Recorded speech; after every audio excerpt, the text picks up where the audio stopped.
पवित्र कार्तिक मास अवसर में जगतसिंहपुर जिला तीर्तोल ब्लॉक कोलरा पंचायत दशमाणकूल ग्रामर अधिष्ठात्री देवी माँ विचारमणि पीठरे श्रीमद बाबा बलिया द्वारा 3 दिन धरी भागवत कथामृत प्रवचन कार्यक्रम अनुष्ठित हो जाइछि।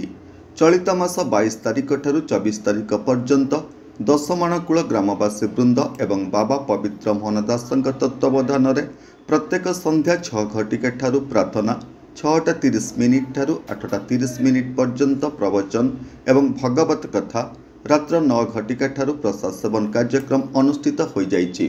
नमस्कार, मु गार्गी आपण मानक स्वागत करूची। होली टीवी ओडिया सहित जोड़ी हेबा पई आपण माने लाइक शेयर सब्सक्राइब करु।